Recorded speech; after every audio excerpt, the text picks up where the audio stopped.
ఆభరణాలలో చోరీకి పాల్పడే ఇద్దరు అంతర్రాష్ట్ర దొంగలను పట్టుకుని వారి వద్ద నుంచి చోరీకి పాల్పడిన సుమారు 14.34 లక్షల విలువ చేసే బంగారం, వెండి ఆభరణాలను స్వాధీనం చేసుకోవడం జరిగిందని నాయుడుపేట రూరల్ సీఐ సంగమేశ్వరరావు తెలియజేశారు.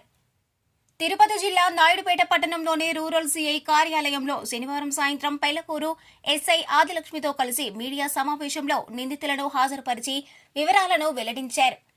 తమిళనాడు రాష్ట్రంలోని గుమ్మిడిపూండి ప్రాంతంలో నివాసం ఉండే ఘనిమా బాషా, జి సాయి కుమార్లు ఒక బృందంగా ఏర్పడి తాళం వేసిన ఇళ్లలో చోరీలకు పాల్పడుతూ వస్తున్నారన్నారు. ఈ క్రమంలో 2026 జనవరి 27వ తేదీన పెళ్లకూరు మండలంలోని కానూరు రాజుపాలెం గ్రామంలో ఆలయం తాళాలు పగలగొట్టి బంగారు ఆభరణాలు చోరీ చేయడం జరిగిందన్నారు.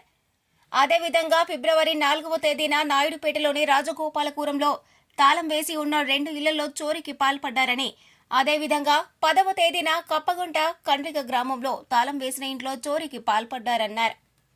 ఈ క్రమంలో తాల్వాయిపాడు జాతీయ రహదారి వద్ద అనుమానాస్పదంగా సంచరిస్తున్న క్రమంలో ఎస్ఐ ఆదిలక్ష్మి సిబ్బందితో వారిని అదుపులోకి తీసుకుని విచారించగా చోరీలకు పాల్పడుతున్నట్లు వెల్లడైందన్నారు. వారి వద్ద నుంచి సుమారు 14.34 లక్షల విలువ చేసే 92 గ్రాముల బంగారు ఆభరణాలు, 120 గ్రాముల వెండి స్వాధీనం చేసుకున్నట్లు తెలియజేశారు. తాళం వేసిన ఇళ్లలో ఖరీదైన బంగారు ఆభరణాలు, వస్తువులు ఉంచుకోరాదన్నారు. బయట ప్రాంతాలకు వెళ్లేవారు పోలీసులకు సమాచారం అందిస్తే రాత్రి సమయాల్లో గస్తీ నిర్వహిస్తామన్నారు. ఈ కేసును ఛేదించడంలో కృషి చేసిన SI Adilakshmi, head constable P Tirupatirao, P Lokesh, A Venu, ID party పోలీసులు ఆర్వి రాజా, పోలయ్య, సోహెళ్లను సీఐతో పాటు నాయుడుపేట డీఎస్పీ చెంచుబాబు అభినందించారు.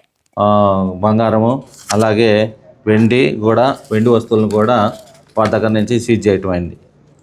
అయితే అందరికీ నాయుడుపేట టౌన్లోను మరియు నాయుడుపేట రూరల్ సర్కిల్ పరిధిలో అందరికీ కూడా తెలియజేసేది ఏంటంటే, ముఖ్యంగా బయటికి వెళ్ళేటప్పుడు ఇంటికి తాళాలు వేసి ఇంట్లో లేకుండా ఊర్లకి లేకపోతే ప్రయాణాలు చేసేట సమయంలో పోలీసు వారికి ఇన్ఫర్మేషన్ ఇచ్చినట్లయితే అక్కడ LHMS కెమెరాలు పెట్టించడం కానీ లేదా వాటిని బిట్ ఏరియాలో కవర్ చేయడం కానీ జరుగుతుంది. అలాగే ఈ స్మార్ట్ కీ కూడా వాళ్ళు అలారం రైజ్ అవుతుంది. ఆ కీ కూడా అవసరమైతే ఆ కీని వేసుకోవాలని చెప్పేసి కోరటం జరుగుతుంది.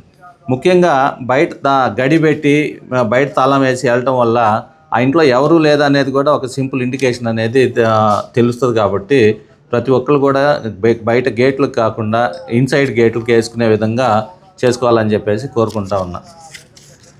మరిన్ని న్యూస్ అప్డేట్ కోసం A3 న్యూస్ ఛానల్ని సబ్స్క్రైబ్ చేసి బెల్ ఐకాన్ను ప్రెస్ చేయండి.